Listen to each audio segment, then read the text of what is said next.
About time for another cigar and whiskey talk. Brought to you today by an Ave Maria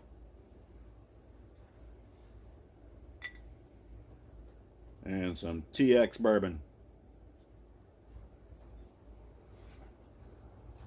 Before we get into this, I'll tell you what I'm going to talk about. I want to talk today about the great social experiment that our military has become. Now, back when I was in the 80s and 90s, you had a little bit of this going on back then. I was in during the tailhook days when the naval aviators got in trouble out in California, I think it was, for inappropriate behavior with some female aviators.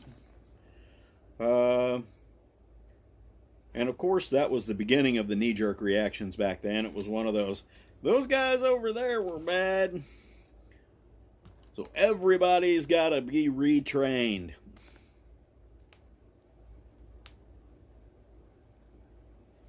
I got bad news for y'all.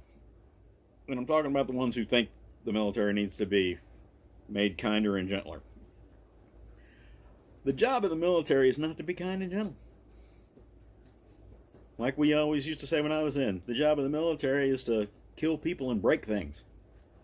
Now, there are other people in the military who don't directly kill people and break things, but they all contribute to the mission of the military.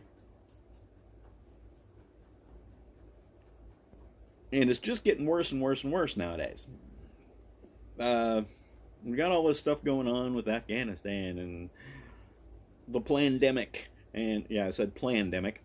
And everything going on, and it's just getting worse.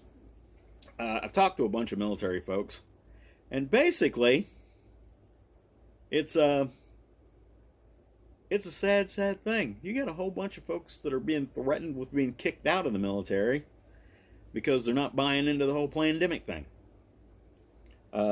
These are people who fully intended to make the military a career, a lot of them. I don't understand why you would think it would be a great thing to kick somebody out just because they aren't buying in.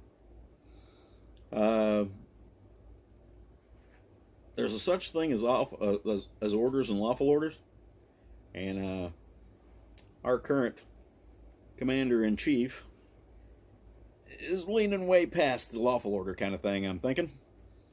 And sadly, a lot of the military hierarchy are wanting to protect their careers. I understand that. You got 15, 18, 20, 25 years invested in a career.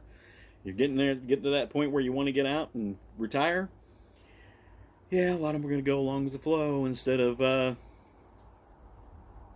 shall we say, taking the high road.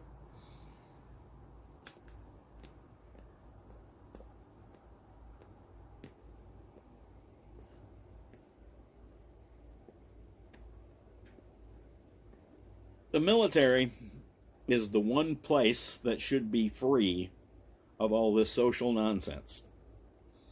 I've been reading online. I subscribe to a lot of military newsletters and military newspapers and so on and so forth. And I've read over the last 3 or 4 years things that are just ridiculous.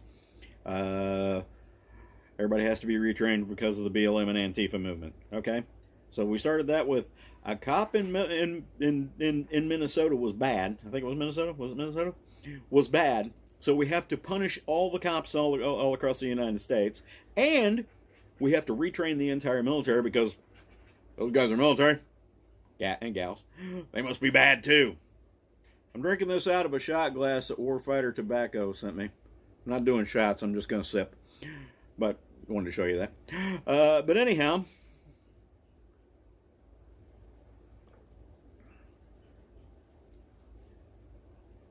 I was in for a really long time.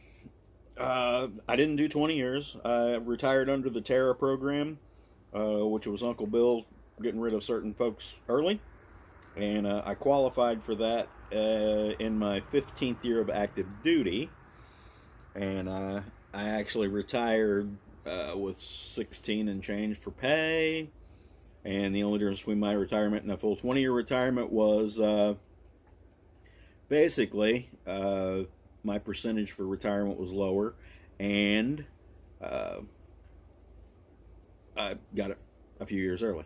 So I still got all the regular benefits, but my military retirement pension is lower than it would have been if I had done 20. So, disclaimer right there.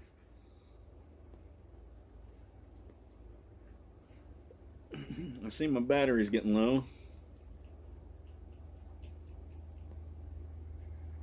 Let me put this on the charger and we'll continue. Alright, we're going again. Like I was saying, before I put this critter on charge, I served a lot of years in the military. I served with a lot of people of various backgrounds, ethnicities, religious backgrounds, so on and so forth. I guess we're supposed to say people of color now.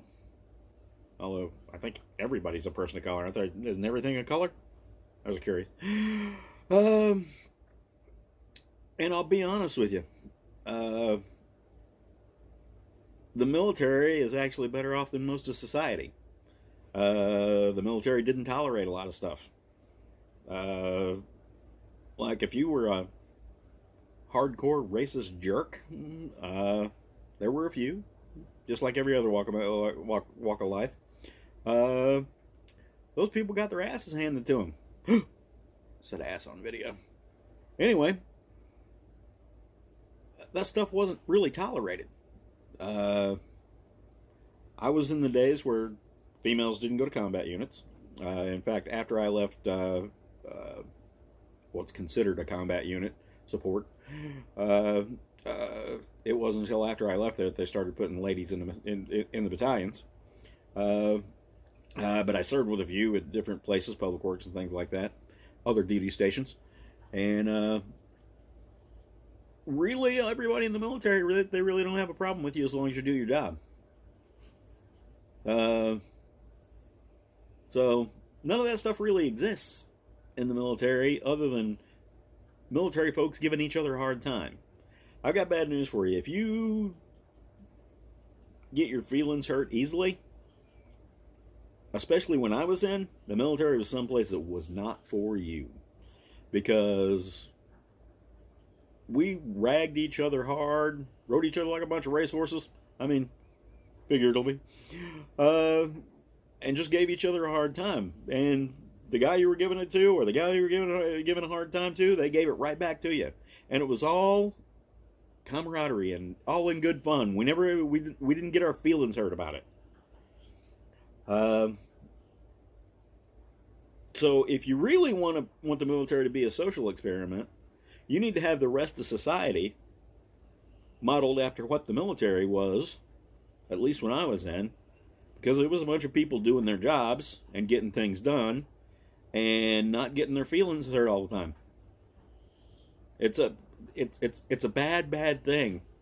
You know? Feelings are just feelings. You're responsible for your own feelings. If I say something that hurts your feelings, that's you, it's not me. Because I'm not trying to hurt your feelings. If you take it as your feelings are getting hurt, that's you manufacturing something that's not there. So, the military doesn't need to be a social experiment. The military is not the place where we try all our liberal agenda and socialist agenda stuff out. It's not It's not conducive to the military doing its job.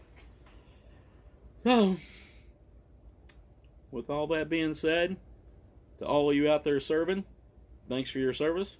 To all of you who have served, thanks for your service. And I think there's only one higher calling than being in the military. I think you figure out what that is. Talk to y'all later. Thanks for watching.